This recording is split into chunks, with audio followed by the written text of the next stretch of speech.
Hey guys, today I'm teaching you if Google Maps platform is still worth adding to your app or website in 2025 or if it's too expensive for what it does. Google Maps platform is still the go-to API suite for adding real-time maps, geolocation, routing, and places data to apps and websites.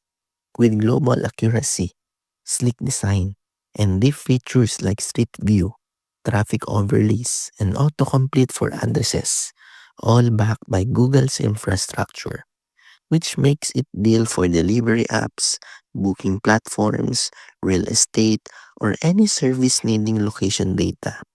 But keep in mind that pricing is usage-based and can scale fast. So while it's powerful and trusted by devs worldwide, it's best suited for serious apps ready to optimize calls and control cost. That's the full review. Build smarter, scale better, and don't forget to like and subscribe for more dev tools that actually deliver.